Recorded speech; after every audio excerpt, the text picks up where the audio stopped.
Hi everyone, you're listening to The Future of Food Is You, a production of the Cherry Bomb Podcast Network. I'm your host, Abena Anim-Somuah.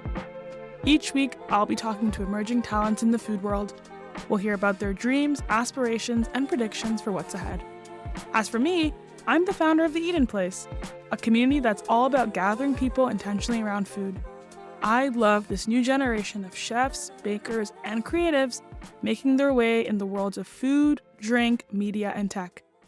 Today's guest is writer, recipe developer, and cooking instructor Abigail Koffler. She's the voice behind the food newsletter, This Needs Hot Sauce. We talk about her upbringing in New York City, how she knew Substack was the future of publishing back in 2018, and how she collaborates with her friends. And at the end of the show, Abigail shares a message for her future self.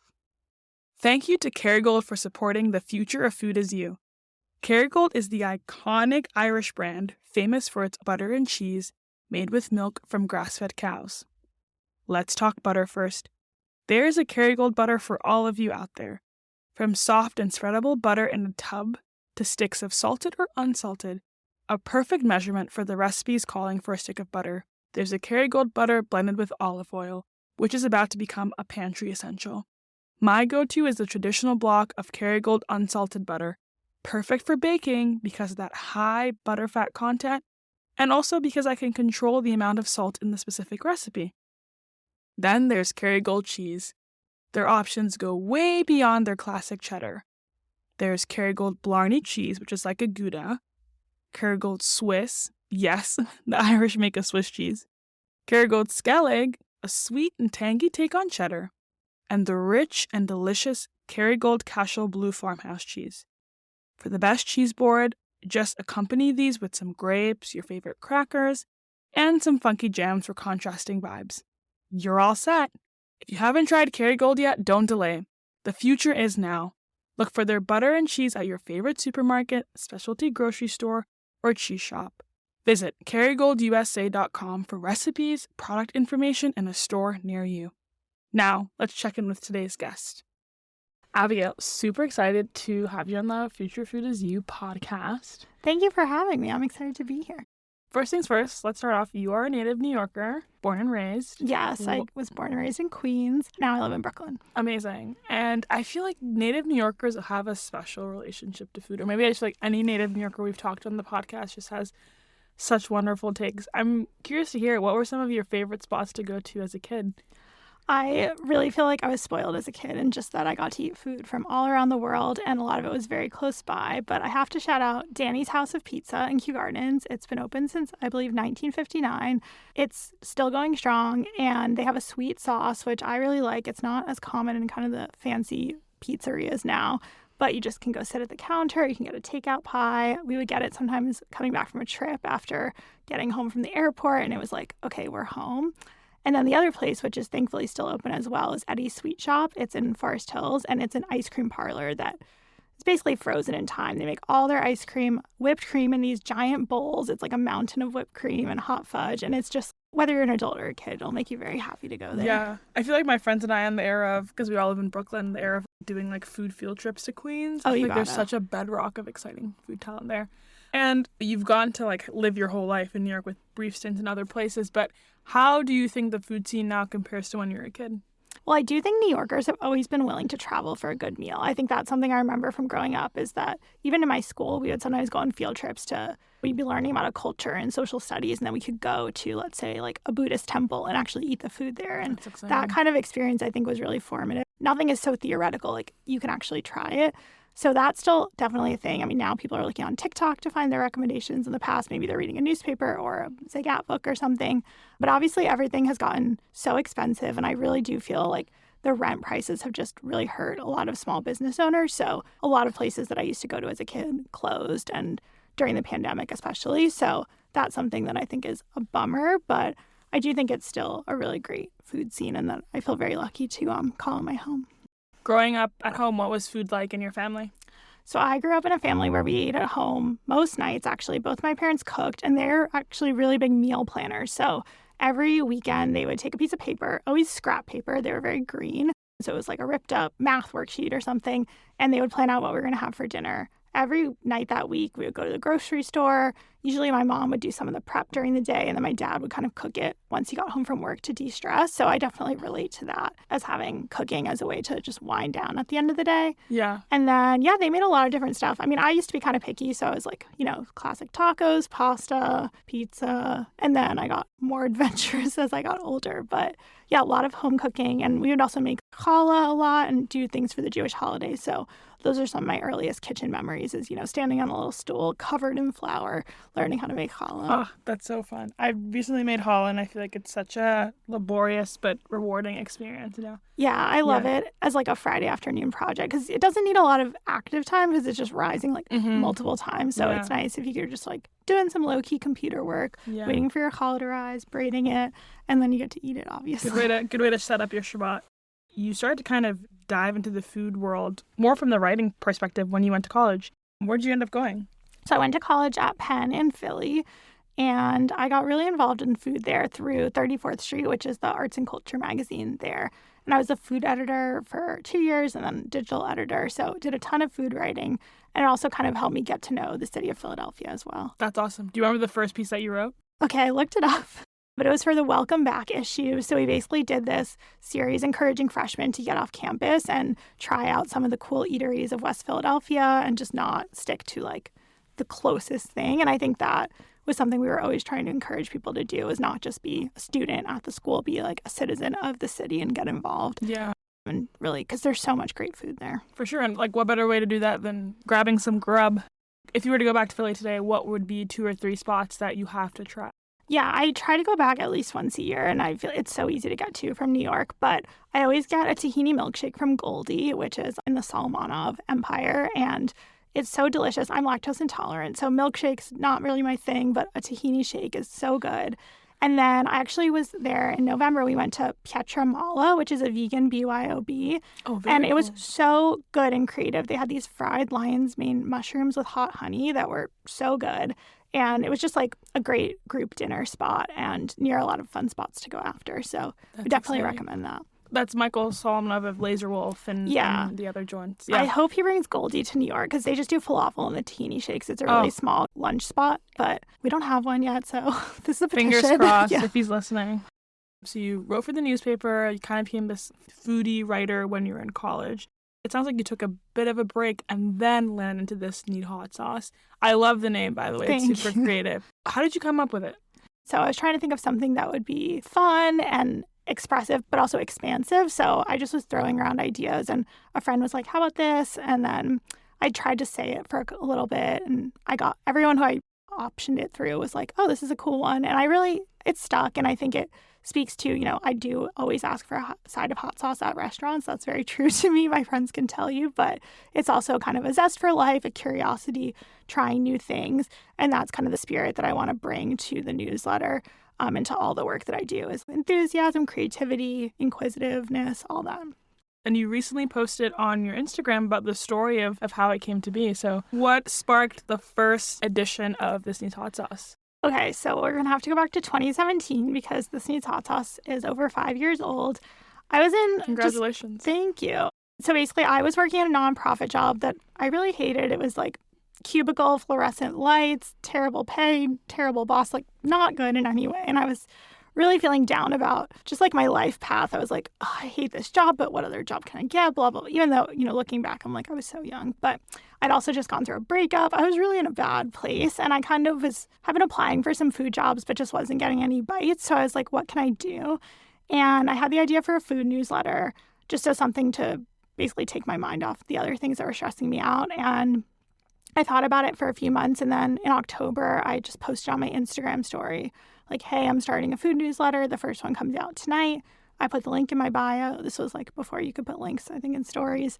And I just sent it out. And I think 40 people got the first one, all people I knew. And it was just fun. Like, I wrote it every Sunday. And the sections, actually, it was similarly structured to how it is now. It had recipes, restaurants, and products, and then like links and stuff to read. So I kept that pretty much the whole time. And then it just grew. And then about 6 months after I started it, I got laid off from my nonprofit job, which obviously getting laid off is really terrible. And I know a lot of people are going through it now. But looking back, it was a huge blessing in disguise. I decided to give freelancing a try. I got a side job teaching at a school part-time. I was babysitting, and I finally had clips. I emailed some editors at small local places, and I was like, I have a newsletter. I don't really have any published experience except for my college stuff. But I sent them my newsletter, which was every week. It showed that I knew about the food scene, I could meet a deadline, etc. And that's how I started getting my first freelance assignments. Yeah. So I'm always grateful for that it kind of gave me that push into things. Can you walk us through the process of how, an issue comes to be? Yes, I'm constantly thinking about it, but there's 2 issues. Every week on Monday, there's the general public one, and then I do a paid subscriber one on Thursday. So that one, the format varies a little more, but it could be an essay, an interview, a recipe. And then I have an advice column for my paid subscribers, which I really enjoy. People be like, oh, I need to take my mom somewhere great for her birthday. And they tell me all the details, and then I help them find a reservation. So that's really fun. But in general, I basically am keeping notes throughout the whole week, whether it's just taking photos of things, saving articles that I think are interesting. I have a Notion list where I save those. And then I have my format that I do every week. So I really just sit down on Monday and write it, like whatever time you receive it, whether it's 12:30, 2 p.m., like that's when it was finished. Yeah. It's not scheduled. So sometimes it gets a little wonky if I'm traveling. My introduction is the most like diary-esque part of it because sometimes it's like, I can't even, we're just going to get straight into it. And sometimes there's something else that I want to talk about. In the winter, I have been sharing this concept called Gentle January, which I first heard about from Olive and Artisan is the Instagram. But her name's Carly, and she started sharing this idea, and I loved it so much that I started sharing it as well. And it's just been so helpful for my seasonal depression friends. And something like that is something that's not technically, I guess, food related, but it really can be. And I think I really like getting to expand the conversation a little bit. Something that I've enjoyed about is it always comes back to food. I feel like we're in this era of like a lot of public personalities. And I was just telling a friend this the other day, it's like sometimes I feel like I know too much about people. Like the allure of wanting to know someone more outside of, my phone is kind of lost a little bit. But I think you've done such a great job of, like, for instance, you'll mention people like Dale and your other friends. And I'm like, I feel like I know them, but I'm also like, I don't really, like, I remember the first time I read your newsletter, I was like, who's Dale?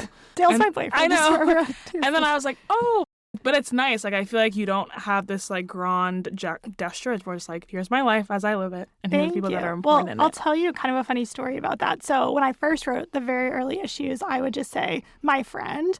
And it was the most robotic sounding thing ever because it would be like, went to dinner with my friend and then another friend and then maybe my mom. Like, it was just all these characters and it sounded really clunky, but I was obviously not eating these meals by myself. And I also think looking back at the memories, it's cool to remember who I was with because that's such an important part of a food memory is who you're sharing it with. So I actually like soft launched Dale when we first started dating. His hand was in the background of some of the food photos. And then I don't remember the exact time I first put his name in. But yeah, he doesn't have Instagram or anything. So it's fun to get to include glimpses of our lives together, but obviously he's a more private person. So I'm like, we'll share a little.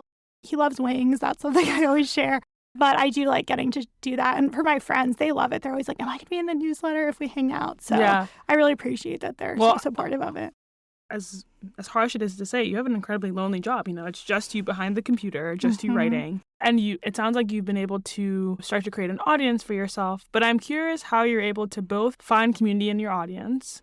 Obviously, you have your column, but then also finding community with other foodie writer friends. I think for like deep writing, I do need to be by myself. Like I have gone back and forth. I've tried some co-working spaces and stuff, but I think for what works for me is really like making sure I have outlets in my day where I know I'm going to see a person. So it could be going to a coffee shop, making a coffee date, going to an event at night. I really look forward to these things. Like we first met at an event, and I think stuff like that I really look forward to because you just get to connect with people after spending the day, like you, your laptop, and your thoughts, which depending on how things are going can be a tough place. But I really have found people are so generous with their connections, and a lot of people in the industry have become friends after 5+ years. So I try to make time, whether it's like a meal or just a coffee shop date, to spend time with people like that. And I get DMs all the time of people who are like, I want to try freelancing, what should I do? And I try to answer everyone. And I host events too through the newsletter. So I'm planning the first one for 2023, but I threw a 5th birthday party for us last November, which was really fun. Nice. I like getting to bring people together in person. Yeah. What'd you get up to for that? So we went to a bar called Philomena's in Brooklyn, and it was beautiful. We got pizza where they wrote "This needs hot sauce" and a 5 and ricotta on it. So it was like a cake. Oh. And then I made goodie bags for everyone with some of my favorite brands. So we had Anim-Somuah, Red Clay, Gia, and Sanzo. They sent products, which was so nice. And I made stickers with my logo on them. And my parents came, which was really cute. Yeah. They were like, "Is it okay if we come?" I was like, "You guys literally made me, and then I did this." So You're like, this is your grandbaby. Yes. Gotta come. the only one they have. The only one. I love to manifest on the podcast. What does birthday number 10 look like for you? Okay, birthday number 10. The thing I want to think about with my events is just making them like bigger in terms of I want them to be giving my community even more. So goodie bags are great, but like let's get bigger. Maybe we're going on a trip, or maybe we're doing a weekend trip to like the Jersey Shore or the beach or something to celebrate. Maybe upstate. I don't know. I think it'd be really cool to do like a This Needs Hot Sauce retreat and then just continue to grow things. I also really want to host an event in another country. I went to England last year and I tried to figure it out, but I was not there for long enough time to really figure out the right venue. So next time I go back or another time in the future, I'd love to do more of a series where maybe I'll do one in LA, maybe one in London, and kind of see who's out there. This Needs Hot Sauce going worldwide. I love it. Let's take a quick break and we'll be right back. Hi, everybody. It's Kerry Diamond here. I'm the founder of Cherry Bomb and the host of Radio Cherry Bomb, and I have a special event to tell you about. The Cherry Bomb Jubilee Conference is taking place Saturday, April 15th at Center 415 in Manhattan. Jubilee is the largest gathering of women in and around the world of food and drink, and this will be our 10th in-person Jubilee. It's also Cherry Bomb's 10th birthday. Jubilee Day is filled with great talks, networking, beautiful things to eat and drink, and lots of opportunities for connection, conversation, and community. Jubilee tickets are on sale now, so visit cherrybomb.com for more, or click on the link in our show notes. We'd love to see you there. I'm curious how writing has deepened your relationship to food, because now it seems like every time you're consuming, you have to reflect on it in this literary way. I think it has deepened my relationship because it just makes me think about things in a slightly deeper way and has really helped me. I'm a very self-critical person, so sometimes I'll be doing something and I'll just be struggling with a moment, whether it's in the kitchen or just something dumb, like you can't get a group of people to agree on where to go for dinner or something. And when you like zoom out a little bit, which I think writing helps me do, you can kind of see, okay, what's actually going on? Are you just being a control freak, or are you really stressed and you just need someone else to make the decision? Before the birthday party that I held, I was really stressed about finding time to get like cute bags and tissue paper for all my goodie bags. And my week was just really busy. Like I needed to go to a Target. There's no Target in my neighborhood, blah, blah. And I just finally asked two of my best friends. I was like, we were hanging out anyway. And I was like, look, can we stop at Target before or after? And they were like, duh, we love Target. We just had this fun like 40-minute, because you can't go to Target without buying like 10 things you don't need. So we just ran to Target, had a fun time. And it was just a moment of asking for help, which I'm very bad at doing. So that's a very long-winded way to say that it helps me zoom out on things in my life and try to think about like how I can reflect back on this. And then I've heard too that's helpful for other people, of just being like, hey, we've all been in a moment where you're just overthinking something or two in your head, and like how can we pull back? So I think writing for me is a good way to process all that. There's a lot of aspirational content on the internet. Yeah, like, it's not me. You know, there's people in these like lofty, like Brooklyn brownstones, and I'm just here in my 200 square foot kitchen, like with whatever I got from the co-op. And I think that's what I've loved about you, is that there's this honesty in your writing where like the other day you made this kachari pasta situation, or you'll talk about like, literally I ate out every day this week. And it's same for me. But you don't do it in a way that's performing. It's just, here's a diary. There's no expectation to it. And I think people tend to find more relatability within that. Thank you. Yeah, I've talked with Alicia Kennedy about that, because she wrote about how food writers are always performing, and that especially with photography and video, it's hard to just fit all that stuff into your quote unquote real life. But I really want to be approachable and accessible. And I also just am not someone who's ever nothing out of place. That's just not me. But I feel like people get really invested. I moved in December 2021 and we bought a kitchen island off of Craigslist, and it became this whole journey because it was on a 5th floor loft in Soho with no elevator. Like it became a 3-day process to get this to our apartment. Every time I like posted it for the first couple months, people were like, the island, you made it, blah, blah, blah. Yeah. So it's just these things that everyone has gone through of trying to transport a huge piece of furniture throughout New York City. Like that's living. That's what we're all doing. You mentioned Alicia Kennedy, who I really admire a lot. Her newsletter is truly the best way to start a Monday. You two are both pretty prolific food writers. How has it been working with Substack, especially as a food writer? So I've been on Substack since June 2018, which is, the company was very young. I first was on Tiny Letter. And You're then, OG. Yeah, I have a friend, Delia Kai. She just published a book, Central Places. You should get it. But anyway, she told me about it. And at the time, it was really clunky. Like, I had to manually migrate everything. It was tricky, but it's been a supportive place. I would say it's very easy to use. I like the paid flexibility that you have with that. And it's a great way to manage things. The other platforms have you pay up front, whereas Substack takes a cut. So that's the model. I wish it could be a little more customizable. In terms of support, I got a grant from them in the early days of the pandemic, which was super helpful. And I would love for them to do more. Yeah, just more support for writers and everything. But I am happy with it as a home for the newsletter. And I think it has given, like, they keep adding features that make it slightly more customizable, slightly easier to use. Are there things that you wish Substack did for food writers in particular, like more food writer features or things like that? Because I feel like we're entering this era where either you're writing recipes or you're making videos about recipes or you're doing something about recipes. Yeah, it's everywhere. I think that it would be nice to have slightly better photo features. Like, you can just put a photo and a caption, but that's it. Like, it'd be cool to do some more things. And then maybe some more templates, because now you have to kind of do all the formatting yourself. Like, it'd be great if they had a recipe template, just so you could, like, plug in your stuff instead of having to format everything on your own. The other thing I would love is tags. This is like an old school blogger thing of sometimes people will be like, where have you ever written about where to eat in Philadelphia? And I'm like, yes, I have probably 7 times, but then I'll go back and find which issues I did that in and send them the links. But it would be nice if I could just tag the link, like Philly, New York, LA, whatever, and then send them to that tag. So that would be a great product update if they're listening. If there are any Substack product managers listening. Before we talk more about your cooking classes and also just your journey in entrepreneurship, I really admire your wealth of New York City food spots. Like, you're not just going to the classic, whatever is trending that day on Instagram, but you're finding really cozy, really comfy neighborhoody spots and like fully patronizing them. So I'd like to hear, what are 3 spots that are this needs hot sauce certified? Okay, thank you. You've clearly picked up that I love to be a regular. I love to go to my favorite Giving spots. cheers. Yeah, I'm like, I just find it so comforting, and I also love to support those businesses over and over again. So the first one I'll say is Lighthouse, which is in Williamsburg. My boyfriend used to live right around the corner from there, so it was where we had our first official date. And the owners are so kind. The food is so good. They also just care so much about sustainability, which is really great. Yeah. And I've been there with friends, with family, with boyfriend, by myself to read a book at the bar. You're never going to have a bad time. I would go for dinner, not brunch. But it's great. Get some oysters. And the mussels are really good. Yeah, and their burger. Iconic. Oh, yeah. I've had that burger so many times. See, I remember I used to order from them during COVID when they were not open yet. We would go to the window and pick up like a loaf of sourdough bread, a Negroni in like some random container, and then just walk up. Yeah. This is giving me life these days. And then, okay, another spot I love, it's now, I used to go to it a lot after therapy because it's near my old therapist's office, but it used to be called Eisenberg's, now S&P. So I went there this past weekend, and it's honestly better. We talked to the manager, and she said that they're making a lot more stuff from scratch now. So she's been there like through many decades. But yeah, I mean, I love diners. I think in Queens and a lot of places in the country, diners are like an iconic childhood thing once you learn to drive to the diner.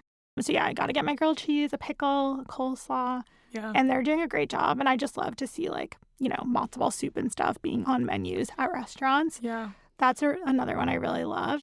Last spot, I will say this one is a happy hour back pocket spot that's convenient for everyone to get to, but I don't think it gets enough hype. So Flex Mussels, they have 2 locations, but the one on 13th Street has an amazing happy hour that's not just oysters, it's a whole menu, salads, mussel pots, desserts, like everything.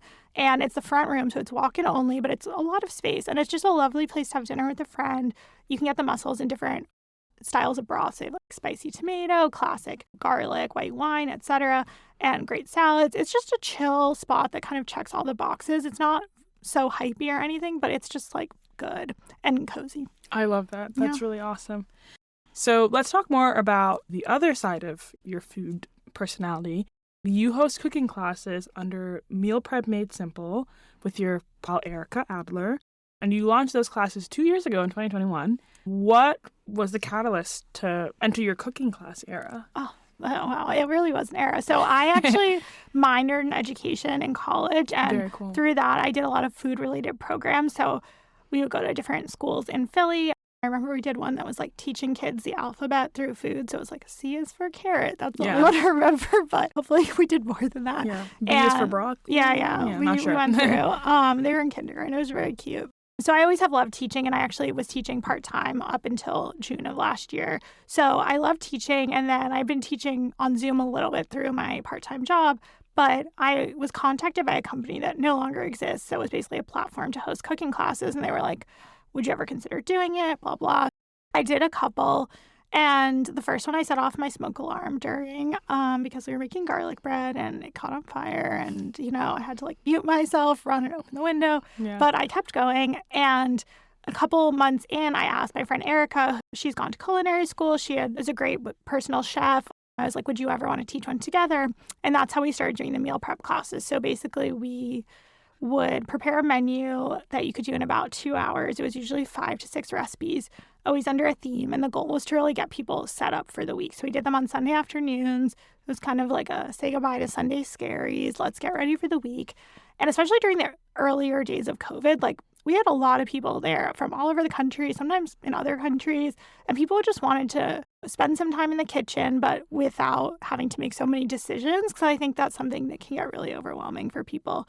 But yeah, we've been teaching cooking classes now for over 2 years together. We both do some private classes on our own too. So we've done date night classes, dinner party classes. I've done some corporate ones. We do a good hour-long appetizer drink combo because not everyone wants to meal prep for 2 hours. So we really can make it flexible. But they're a lot of fun. And you also just get to see people if someone's struggling to cut something, you can see in real time. Oh, maybe they're using the wrong knife. Maybe they should angle it. You can actually look and help them, which is hard to do if you're just writing a recipe and you don't know what people are going to do.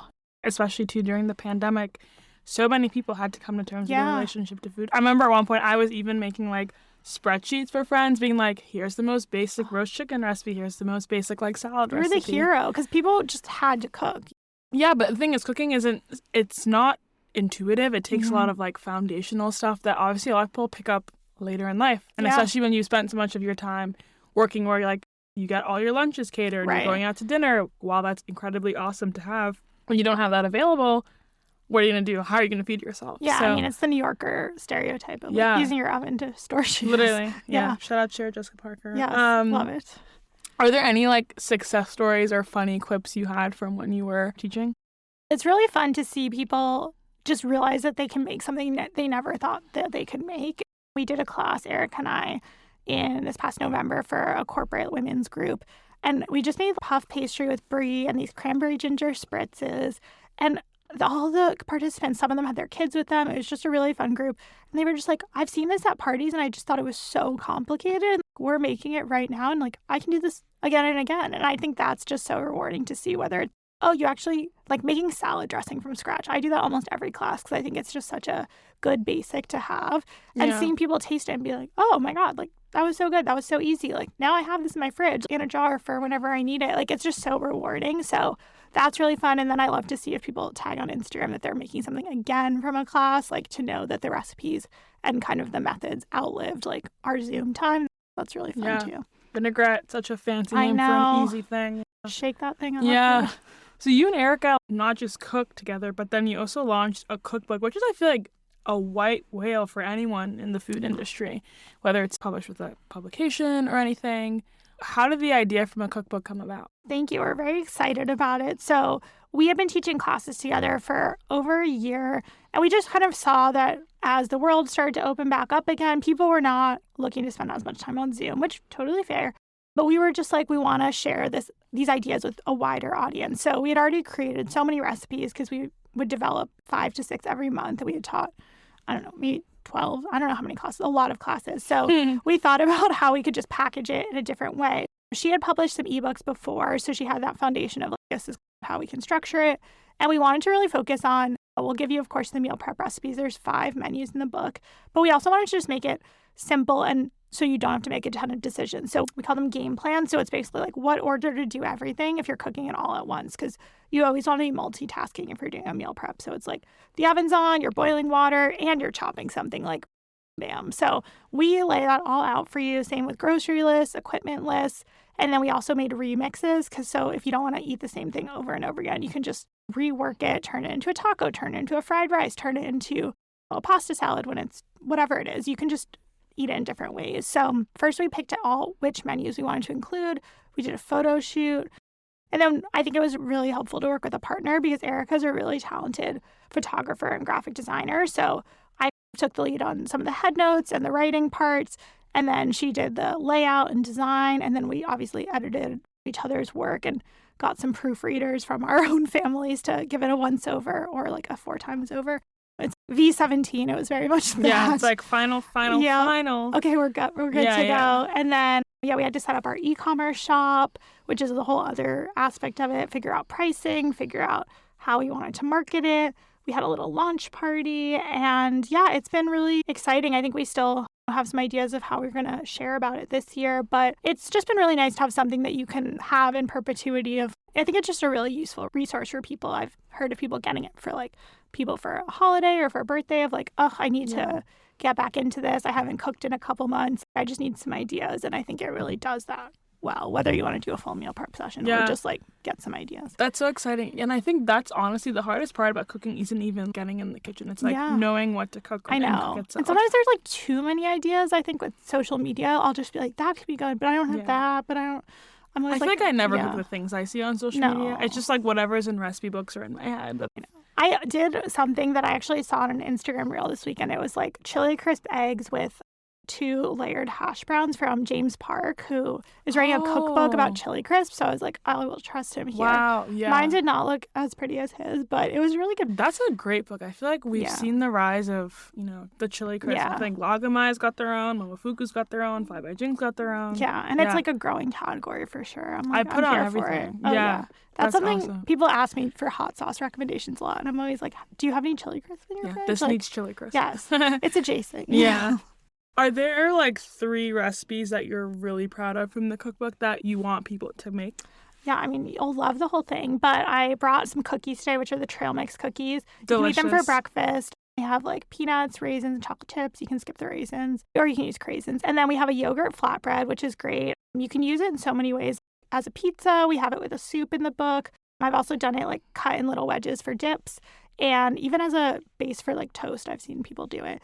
And then Erica came up with this great pasta sauce that's buttery, and you can use heirloom tomatoes in the summer or canned tomatoes in the winter, and it just keeps really well. It's so silky. This is a bonus one, but she is so good at using pesto in recipes, like store-bought pesto. So there's a great grain salad with cucumbers, corn, and like a pesto vinaigrette. That's really delicious for lunch. I like that a lot. That's so exciting. Yeah. And how about meal prep made simple? Like in the next 5 to 10 years, how are you and Erica hoping to grow that part of your partnership and that part of your business? We are not sure how much meal prep we're going to do. We might take it in a slightly different direction because we feel like we have a lot of meal prep out there. So we love working together, and I think we'll keep doing cooking classes together. And I think both of us just want people to feel more comfortable cooking, and she especially is a really great entertainer. So I think it would be really fun to do some events IRL and invite people into that world of a fun event where we can show you how to cook and set stuff up and just make it like a vibey, fun, but not too complicated or intimidating. Yeah. We love a vibe. We have a couple more fun Future Food Is You traditions. So we're going to start off with what we call our Future Flash 5. Picture 2050, picture the future. Here we go. The future of food writing. Personal. The future of New York City restaurants. Hopefully more affordable. Less bottle service. The future of cooking. Less meat. The future of grocery stores. Less plastic. The last one. The future of food businesses. Collaborative. Amazing. Abigail, thank you so much for being on the podcast with us. Thank you. This so was exciting. Much. If we want to continue to support you, where are the best places to find you? Absolutely. So you can find me at thisneedshotsauce.substack.com. That's the newsletter. I'm on Instagram at thisneedshotsauce. You can get the links. And then you can buy Meal Prep Made Simple at abigailanderica.com. Perfect. Thanks so much. Thank you. Before we go, our guest is going to leave a voicemail at the Future of Food mailbox, just talking to themselves 10 years from now. You've reached the mailbox of the Future of Food Is You podcast. Please leave a message after the beep. Hi, friend. You're turning 40 this year, and I hope your 30s were as good as everyone says they are, and that you like yourself and feel more comfortable in your skin than you do in your 20s. By now, I hope you have 2 kids and have published 2 books, including a book tour, and that you're living in Brooklyn with your family and a kitchen island, and dare I say it, double sinks. It takes a village, so I hope our friends are still a short walk away, and you all hang out on weekdays to watch trashy TV and cook dinner, with some kids in tow. If your kids are picky eaters, remember you used to be too. I hope you still make regular trips to California to soak up time with your family. You'll never regret getting on a plane to see them. You took a big gamble on yourself by going freelance, and I hope This Needs Hot Sauce has paid off in ways you can't even dream of at the moment. Did you get to go to Italy? I really hope you have by now, because I feel like you will love Italy, and it's time to experience cacio e pepe and Negronis in their original home. I hope you found a pair of jeans that fits, because we're currently on a hunt, and it's not fun, and that you've turned down the volume on your anxiety. Instead of wondering how things will go wrong, ask yourself, how can they go right? I hope you're kind to yourself as life ebbs and flows. As our favorite therapist said, there's no magic age where you suddenly figure it out, so we'll never stop learning and growing. That's it for today's show. Do you know someone who you think is the future of food? Tell us about them. Nominate them at the link in our show notes. I can't wait to read more about them.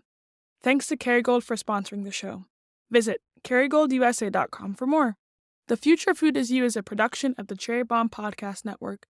Thanks to the team at CityVox Studios, executive producers Carrie Diamond and Catherine Baker, and associate producer Jenna Sadhu.